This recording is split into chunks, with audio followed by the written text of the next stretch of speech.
Hello, YouTubers. Melvina Germain here, Calgary, Alberta, Canada. It's time for Tea Time Poetry. Come along, have a sip of tea with me while I read my poetry. Mmm, lemon ginger, folks. I love lemon ginger. Well, I like all kinds of tea, actually. The first poem is called A Quiet Walk. My mind full of thoughts as I trudge my way through our village, full of questions to query as I walk past the old library. Oh, the beautiful sights and sounds along the way was enough to truly make my day. The sound of children playing, a young lady carrying a basket of flowers held close to her body, the sound of a roaring motorcycle zigzagging along the way, a flock of pigeons perched on an old barn. Oh, the boys were having such fun while playing racquetball on the run. I saw a group of people in protest just up ahead, an avenue that did not spark my interest, so I kept to myself and walked on by, past an old farmhouse. It was a peaceful and restful day, except for the unwanted few in our town, but we didn't let them bring us down.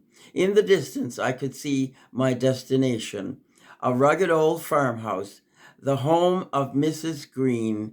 Oh, what a beautiful lady. I visited her since my teens. She was a very wise and spiritual lady who offered a helping hand to everyone. She came a running when others were suffering some. Today we will sit and talk, have a glass of her special yogurt drink. The secret ingredient is cinnamon, I think. Ah, here I am. It's time to knock on that rugged old door. I'm looking forward to her big smile and what advice she has in store. Old Mrs. Green. Such memories, such memories. Here's something to think about. Two blind men were very good friends for many years. One was a black man and one was a white man. They truly loved each other and met every day. These two men lived in a very small town, and one day a stranger to the town asked them how it was that a white man and a black man got along so well. Silence came over them as neither one realized the color difference. Enough said. Think about that for a while. Okay, I Love This Man is the name of the next poem.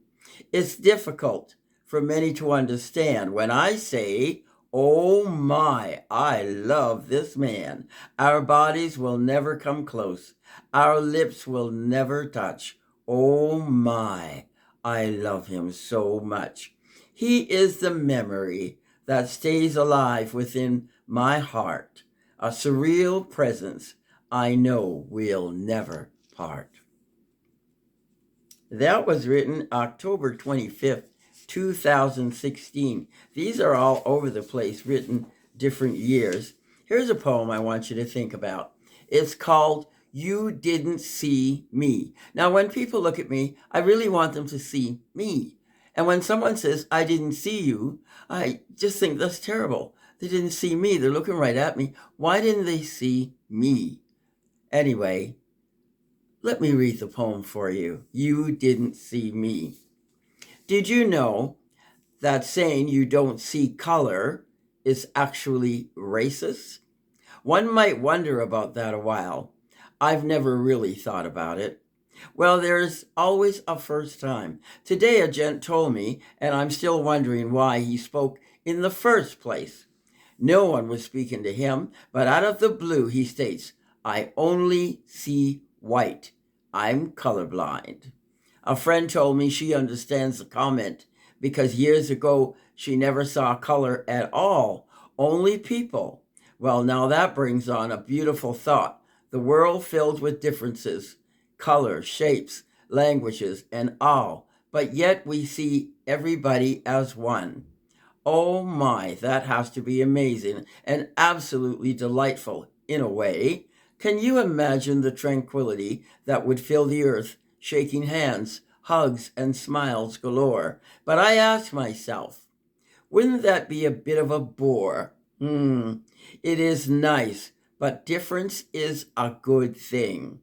Well, now, the statement out of nowhere brings forth the question, why? The gent stated, and I repeat, I only see white. I'm colorblind. I really don't believe this gentleman suffers from achromatopsia, which is an abnormality in the retina. Also, another gent there commented on the color of a cloth, which was clearly green, and he called it blue. Now that leaves food for thought, doesn't it? A house full of color-blind men. No, no, no. Personally, when you look at me, I want you to see me. I want you to see my chocolate brown skin, the texture of my hair that changed from kinky to straight, the beautiful thickness of my lips in my aging years. I want you to hear my deep bass voice, and with that you remember me, my uniqueness. Not the stereotypical one might portray, but my differences that state, this is me day by day. So I say to the man who calls himself colorblind, you didn't see me, my dear. You lack the ability to see what stood boldly before your eyes. Perhaps silence would have served you well. Listen, learn, and have much thought upon which to dwell. There's a message in there.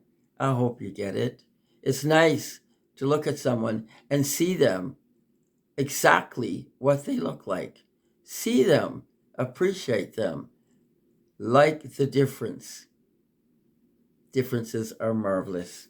Okay, you didn't see me. I have no idea when that was written because I didn't date it. So now I make sure that anything I write, I date. Let's have a meal, shall we? Let's reminisce a little bit about that. This is about Sydney, Nova Scotia, sitting at the dinner table, enjoying all the different meals that my grandmother used to cook and so on. Cuckoo and okra. Whoa, plus. This is a food poem dedicated to a gentleman called Vaclav. My friend from the West Indies invited me over for a hot dinner. Oh, I was happy. It's cold still, out here in Calgary, Alberta. We get more than our share of old-time winter. He sat me down at his fine table with a printed tablecloth and a wonderful white lace doily in the center. Fresh fruit and mango drink. Now, come on. Am I special, do you think? I knew I was in for a treat, but not a treat such as this. My mouth was watering. I held my hands in a fist. Oh, I folded my arms. I didn't want him to see me anxious like this. He brought me an old-time meal. I was getting the real deal. Well, now, I was expecting chicken, rice, and black-eyed peas. Lord, he came back with a whole lot of food, and all for me. No chicken and no black-eyed peas. It was cuckoo and okra, if you please. I know I died and went to heaven that day when I finished packing all that away. Lord, he came back again with a tall pitcher of mobby. Well, I ain't had bitters for a very long time. This man sure knows how to dine. I want to smack myself silly just to see if I'm really alive. Lord have mercy. What did I do to deserve all this? I hope Cedric Lucas keeps me on his list. I bet after dinner he's going to play some reggae music or maybe some blues, perhaps a little jazz. Then he'll never lose. Well, he fed my tummy and now my soul. Well, now I'm thinking he sure can cook, what I'm saying. You know what I'm saying? What else? Good old Cedric Nichols. What else? Okay, That was written April 25th, 2014. That's my foodie poem for today. Another poem. It was untitled for a while, just simple. I Am, the title of this poem. I Am. Let me just take a look at when this poem was written. To June 16th, 2010. I'm but a mere speck of dust sprinkled on the ground, a long time past, nourished by the sweet nectar that falls from the open sky, given life by the being said to rule the world. I'm like a desert's cactus, dry and thirsty, like the succulent greens eager to hoard the juice of life within me. I'm what I am, nothing more, nothing less. I will transgress, transform, become a being fitting to my surroundings. I'm the blood that splatters on the walls of pain, the moss that clings to the mountainside. I'm the howling winds, the roaring storm, the raging sea, the gentle breeze, the swishing of trees. I am what I am. See me in my splendor. See me in silence. Feel me in a hand full of sand. In the warmth of the bleeding sun, hear me crackle like the snap of a branch. Watch me ripple like a rock hurled in a river stream. Listen to my soft words as you sleep and dream. I'm your comfort zone, your pleasure. I'm all that I can be. I am you and you are me. We evolve from that speck of dust, mothered by the earth. We return to its womb, awaiting life's rebirth. I am what I am, nothing more, nothing less. I love reading that poem, I really do. And I read A Quiet Walk for you. I have, I believe, just one more poem for you called An Awesome View, written August 23rd, 2007. So this was in my earlier days of writing poetry. It was a cool night with a slight drizzle in the air. I stood at the hilltop and was in awe while standing there. In the distance, a rainbow formed with colors beautiful and bright. I was amazed at the extraordinary, awesome sight.